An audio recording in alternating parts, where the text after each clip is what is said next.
Estimados alumnos, buen día, ¿cómo están? Bienvenidos a la semana 5 de las clases de historia. En esta oportunidad vamos a continuar hablando sobre el Tahuantinsuyo. Esta vez hablemos de la organización social del Tahuantinsuyo. Dice que la sociedad inca se caracterizó por ser clasista, conformada por grupos cerrados, con diferentes estatus y derechos condicionados por la descendencia familiar y étnica. Se ha discutido mucho sobre la sociedad inca, pero es innegable que ésta mantuvo clases sociales, con diferencias profundas entre ellas. Entonces podemos distinguir tres clases sociales: la realeza, la nobleza y el pueblo. En la realeza, aquí estaba el Inca y su imperial familia. Ellos vivían y eran asistidos en su propio palacio. Eran considerados como encarnaciones vivas de los dioses, hacia los cuales el pueblo le guardaba una actitud de reverencia y afectuosa. La nobleza se encontraba en una posición inferior al Inca y a la familia imperial, ¿no? Quienes estaban conformados por los nobleza real o de sangre o élite cusqueña, y los nobles advenedizos o de privilegio o agregados. La nobleza ellos eran educados en el Yayalcuasi, bajo la orientación de los maestros llamados amautas. Y en la base de la sociedad inca se encuentra el pueblo, ¿no? El pueblo, constituido por todos los atunrunas o pobladores. Aquí están los hombres, mujeres y niños, que eran súbditos, sometidos, y que prestaban su fuerza de trabajo. Ahora veamos quiénes conforman la realeza. Está el Inca. El Inca es el hijo del sol, el Inti Churín, el único, el Zapayán Inca, también llamado el Cuyascán, el querido por los pobres. Era la máxima autoridad del imperio. El Inca vivía con mucho lujo, dirigía la panaca real, en donde estaban todos sus descendientes, todos los familiares del Inca, y quienes tenían la misión, una vez muerto el Inca, cuidar y mantener su maiki o momia. Es decir, a la muerte del Inca, su cuerpo era embalsamado, era momificado. Entonces, de acuerdo a ritos esotéricos practicados solo por el sumo sacerdote, o el llamado Huyat Humo.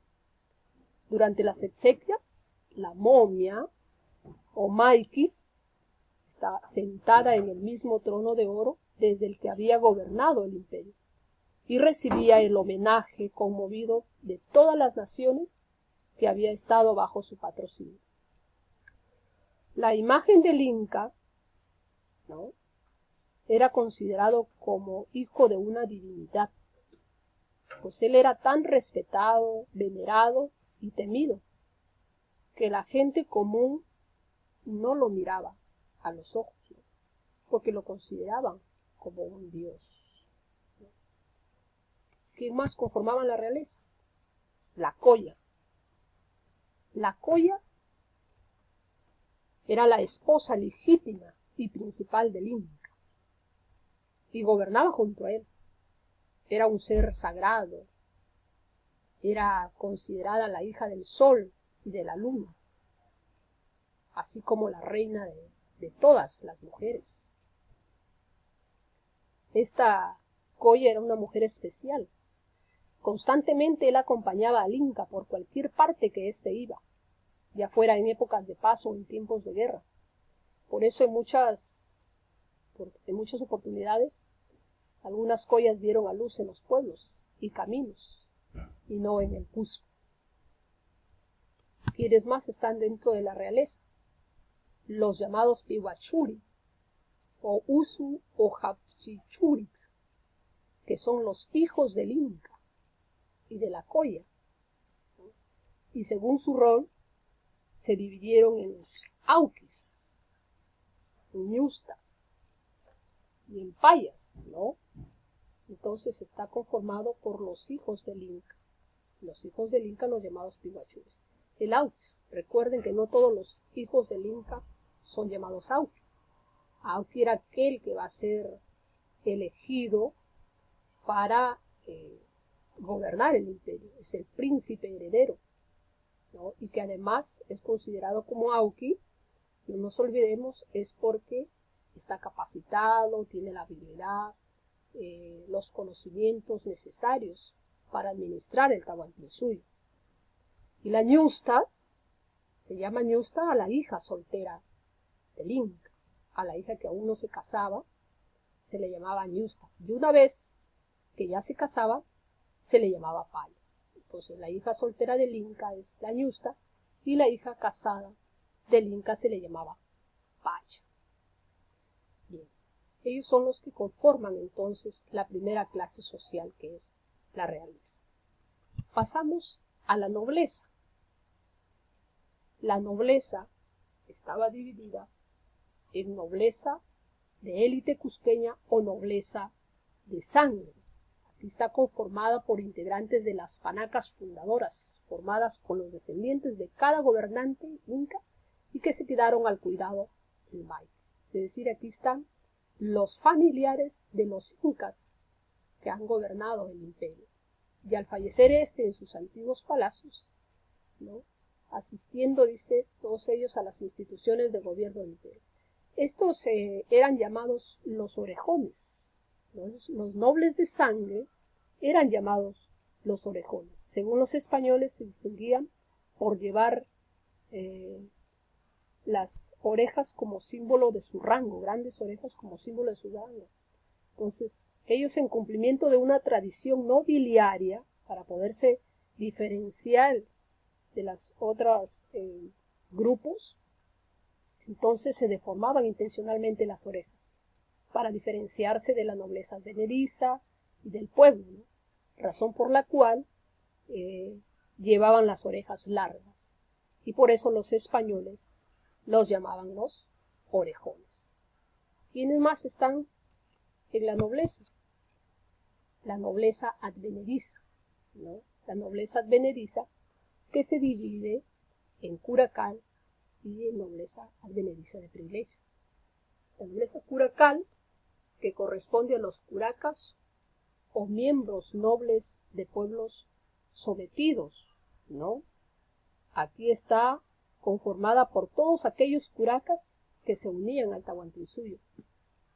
Recuerden que cuando los incas querían someter un pueblo o una región, entablaban siempre alianzas con los jefes de esa región o de ese pueblo, de sus curacas, y el curaca entonces se unía al Tahuantinsuyo, se sometía al imperio. Entonces va a ser privilegiado con el título de nobleza. Y sabemos que el curaca, ¿no?, llegó a formar parte del gobierno del Tahuantinsuyo. El curaca, si no recuerdas, es el jefe de un ayllu, ¿no? Y de privilegio, la nobleza advenediza de privilegio estaba conformada por aquellos que realizaban funciones especiales para el Estado o habían realizado grandes actos para el imperio, y ellos eran premiados por el Inca. Entonces, por eso también se les llama los recompensados, por aquellos que realizaban algún servicio en favor del Inca. Pasamos a la otra clase social, el pueblo. El pueblo, que estaba conformado por las atunrunas, hombres o gente que habitaban y pertenecían al pueblo, se dedicaban a las labores agrícolas, ganaderas y a cumplir con las obligaciones del Estado inca.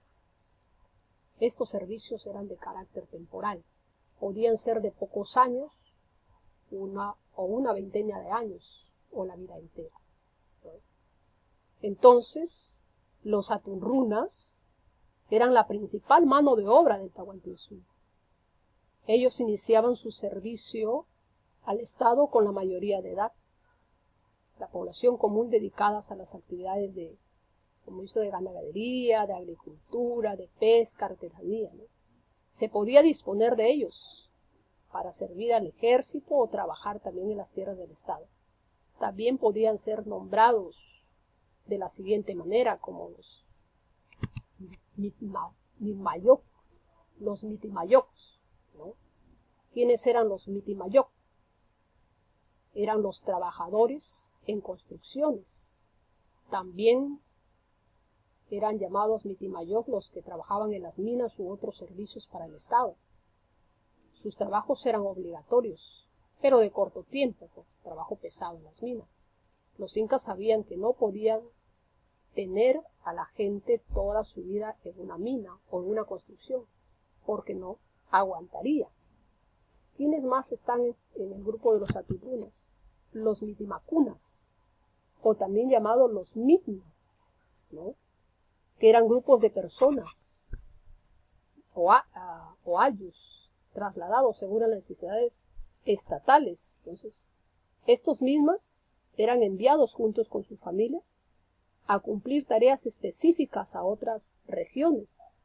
Los enviaban a otros lugares a colonizar. También podían ejercer control militar, ¿no?